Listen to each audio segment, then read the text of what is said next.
बिस्मिल्लाहिर्रहमानिर्रहीम। अब्दुल्ला बिन अब्बास से अबू सुफियान बिन हरब ने यह वाक़या बयान किया कि हरकल यानी शाह रोम ने उनके पास कुरैश के काफिले में एक आदमी बुलाने को भेजा। उस वक्त ये लोग तिजारत के लिए मुल्क शाम गए हुए थे।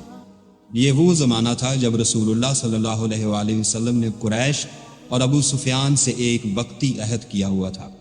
जब अबू सुफियान और दूसरे लोग हरकल के पास एलिया पहुंचे, जहां हरकल ने दरबार तलब किया था, उसके गिर्द रोम के बड़े बड़े उलमा, वुज़रा और उमरा बैठे हुए थे। हरकल ने उनको और अपने तर्जमान को बुलवाया, फिर उनसे पूछा कि तुम में से कौन शख्स मदई रिसालत का ज्यादा करीबी अजीज है।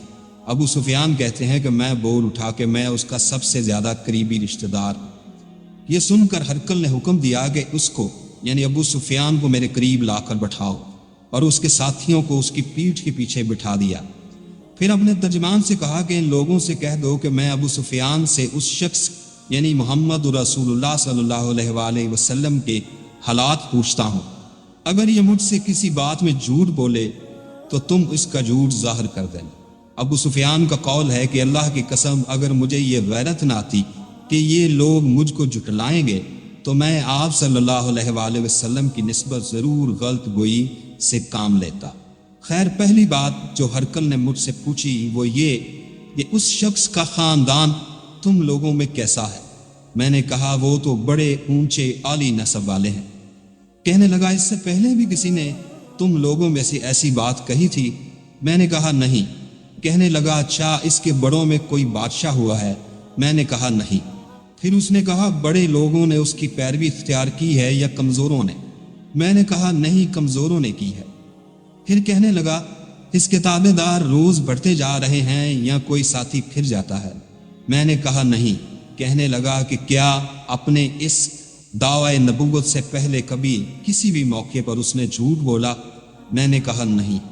और अब हमारी उससे सुलह की एक मुकर्रा मुद्दत ठहरी हुई है, मालूम नहीं वो इसमें क्या करने वाला है। अबू सुफियान कहते हैं मैं इस बात के सिवा और कोई झूठ इस गुफ्तगू में शामिल न कर सका। हरकल बादशाह ने कहा कि क्या तुम्हारी इससे कभी लड़ाई भी होती है। उसने कहा हाँ। बोला फिर तुम्हारी और उसकी जंग का नतीजा क्या निकलता है। मैंने कहा लड़ाई डोल की तरह है, कभी वो हमसे मैदान जंग में जीत लेते हैं और कभी हम उनसे जीत लेते हैं। हरकल ने पूछा वो तुम्हें किस बात का हुक्म देता है। मैंने कहा वो कहता है सिर्फ एक अल्लाह ही की इबादत करो, उसका किसी को शरीक ना बनाओ और अपने बाप दादा के शिर्क की बातें छोड़ दो और हमें नमाज पढ़ने, सच बोलने, परहेजगारी और सुलह रहमी का हुक्म देता है। यह सब सुनकर फिर हरकल बादशाह ने अपने तर्जमान से कहा कि अबू सुफियान से कह दे कि मैंने तुमसे उसका नसब पूछा तो तुमने कहा वो हम में आली नसब है और पैगंबर अपनी कौम में आली नसब ही भेजे जाया करते हैं। मैंने तुमसे पूछा कि दावा नबूवत की बात तुम्हारे अंदाज इससे पहले किसी और ने भी की है, तो तुमने जवाब दिया कि नहीं। तब मैंने अपने दिल में कहा कि अगर ये बात इससे पहले किसी ने कही होती तो मैं समझता कि इस शख्स ने भी इसी बात की तकलीद की है जो पहले कही जा चुकी। मैंने तुमसे पूछा कि इसके बड़ों में कोई बादशाह भी गुजरा है। तुमने कहा कि नहीं। तो मैंने दिल में कहा कि इनके बुजुर्गों में से कोई बादशाह हुआ होगा तो कह दूंगा कि वो शख्स इस बहाने अपने आबाओ अजदाद की बादशाहत और उनका मुल्क दोबारा हासिल करना चाहता है। और मैंने तुमसे पूछा कि इस बात के कहने यानी पैगंबरी का दावा करने से पहले तुमने कभी इसको दरोग गोई का इल्जाम लगाया। तुमने कहा नहीं। तो मैंने समझ लिया कि जो शख्स आदमियों के साथ दरोग गोई से बचे वो अल्लाह के बारे में कैसे झूठ कह सकता है। और मैंने तुमसे पूछा कि बड़े लोग इसकी पैरवी करते हैं या कमजोर। तुमने कहा कमजोरों ने उसकी तबाह की है। तो दरअसल यही लोग पैगंबरों के मुताबीन होते हैं। और मैंने तुमसे पूछा कि इसके साथी बढ़ रहे हैं या कम हो रहे हैं। तुमने कहा कि वो बढ़ रहे हैं और ईमान की कैफियत यही होती है हत्ता कि वो कामिल हो जाता है। और मैंने तुमसे पूछा कि आया कोई शख्स उसके दीन से नाखुश होकर मुर्तद भी हो जाता है। तुमने कहा नहीं। तो ईमान की खासियत भी यही है कि जिनके दिलों में उसकी मसरत रच बस जाए वो उससे लोटा नहीं करते। और मैंने तुमसे पूछा कि आया वो कभी अहद शिकनी करते हैं। तुमने कहा नहीं। पैगंबरों का यही हाल होता है, वो अहद की खिलाफ वर्जी नहीं करते। और मैंने तुमसे कहा कि वो तुमसे किस चीज़ के लिए कहते हैं।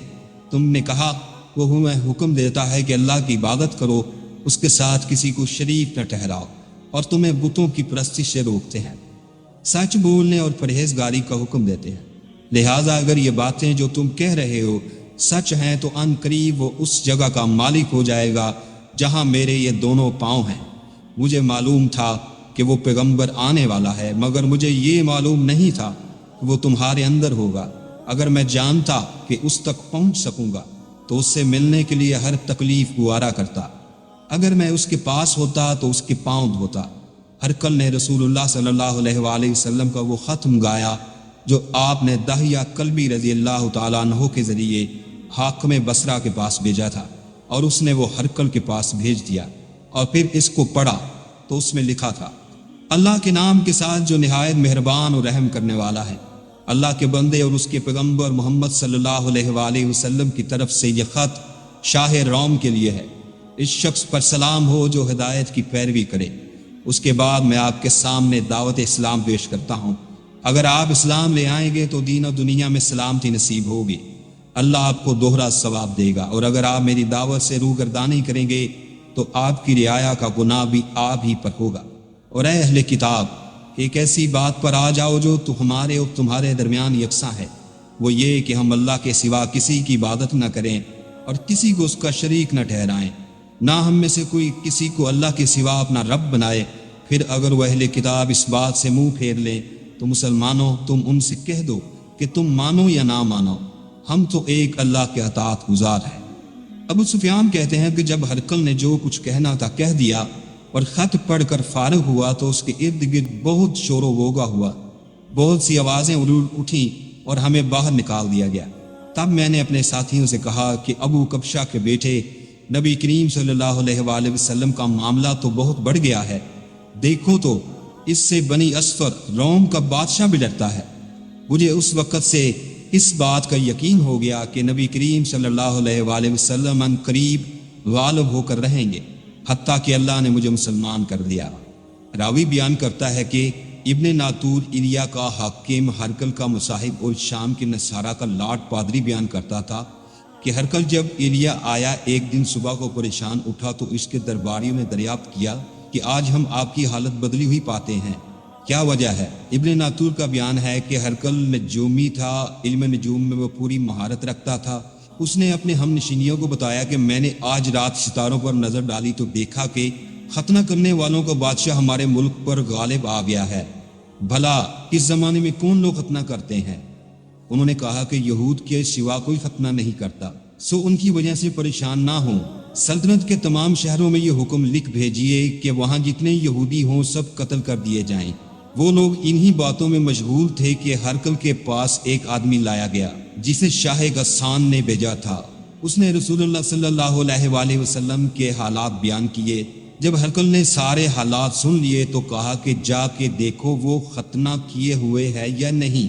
انہوں نے اسے دیکھا تو بتلایا کہ وہ ختنہ کیا ہوا ہے۔ ہرقل نے جب اس شخص سے عرب کے بارے میں پوچھا تو اس نے بتایا کہ وہ ختنہ کرتے ہیں۔ تب ہرقل نے کہا کہ یہی محمد صلی اللہ علیہ وآلہ وسلم اس امت کے بادشاہ ہیں جو پیدا ہو چکے ہیں۔ پھر اس نے اپنے ایک دوست کو رمیہ خط لکھا اور وہ بھی علم نجوم میں ہرقل کی طرح ماہر تھا۔ پھر وہاں سے کل حمص چلا گیا، ابھی حمص سے نکلا نہیں تھا کہ اس کے دوست کا خط اس کے جواب میں آ گیا۔ اس کی رائے بھی نبی کریم صلی اللہ علیہ وآلہ وسلم کے ظہور کے بارے میں ہرقل کے موافق تھی کہ محمد صلی اللہ علیہ وآلہ وسلم واقعی پیغمبر ہیں۔ اس کے بعد ہرقل نے روم کے بڑے آدمیوں کو اپنے حمص کے محل میں طلب کیا اور اس کے حکم سے محل کے دروازے بند کر لیے گئے۔ پھر وہ اپنے خاص محل میں باہر آیا اور کہا: اے روم والوں، کیا ہدایت اور کامیابی میں کچھ حصہ تمہارے لیے بھی ہے؟ اگر تم اپنی سلطنت کی بقا چاہتے ہو تو پھر اس نبی کی بیعت کر لو اور مسلمان ہو جاؤ۔ یہ سننا تھا کہ وہ لوگ وحشی گدھوں کی طرح دروازوں کی طرف دوڑے مگر انہیں بند پایا۔ آخر جب ہرقل نے اس بات سے ان کی یہ نفرت دیکھی اور ان کے ایمان لانے سے مایوس ہو گیا تو کہنے لگا کہ ان لوگوں کو میرے پاس لاؤ۔ جب وہ دوبارہ آئے تو اس نے کہا کہ میں نے جو بات کہی تھی اس سے تمہاری دینی پختگی کی آزمائش مقصود تھی، سو وہ میں نے دیکھ لی۔ تب یہ بات سن کر وہ سب کے سب اس کے سامنے سجدے میں گر پڑے اور اس سے خوش ہو گئے۔ بالآخر ہرقل کی آخری حالت یہی رہی۔